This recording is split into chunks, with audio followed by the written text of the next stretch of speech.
Srisailam full capacity level 885 అడుగులు. శ్రీశైలం నుంచి రాయలసీమకు, నెల్లూరుకు, చెన్నైకి నీళ్లు ప్రవహించే పోతిరెడ్డిపాడు హెడ్ రెగ్యులేటర్ సిల్ లెవెలే, అంటే బాటమ్ మోస్ట్ లెవెల్ సిల్ లెవెలే 841 అడుగుల్లో ఉంది. ప్రస్తుతం ఉన్న పోతిరెడ్డిపాడు హెడ్ రెగ్యులేటర్ డిజైన్ చూస్తే పోతిరెడ్డిపాడు నుంచి ఫుల్ డిశ్చార్జ్ కెపాసిటీ 44 క్యూసెక్కుల నీళ్లు కిందికి రావాలి అని అంటే నీళ్లు శ్రీశైలంలో 881 అడుగులు ఉంటే తప్ప ఫుల్ డిశ్చార్జ్ లో 44,000 క్యూసెక్స్లు డిశ్చార్జ్ కిందికి రావు. నీళ్లు 841లో కేవలం 2,000 క్యూసెక్లు డిశ్చార్జ్ మాత్రమే బయటకు వస్తాయి.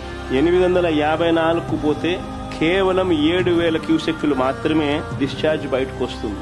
పోతిరెడ్డిపాడు ఫుల్ డిశ్చార్జ్ కెపాసిటీ 44,000 క్యూసెక్లు బయటికి రావాలి అని అంటే 881 అడుగులకు పోతే నీళ్లు ఉంటేనే సాధ్యపడుతుంది. Srisailam full capacity level 885. Pothireddypadu నుంచి దాదాపుగా 101 టీఎంసీలు కేటాయింపులు ఉన్నాయి మనకు. పోతిరెడ్డిపాడు దిగువన పోతిరెడ్డిపాడు నుంచి 101 టీఎంసీల కేటాయింపులు ఉన్నా సరే గడచిన 20 సంవత్సరాలలో కేవలం 3-4 సార్లు మాత్రమే కేటాయించిన మేరకు నీళ్లు కిందికి వచ్చాయి.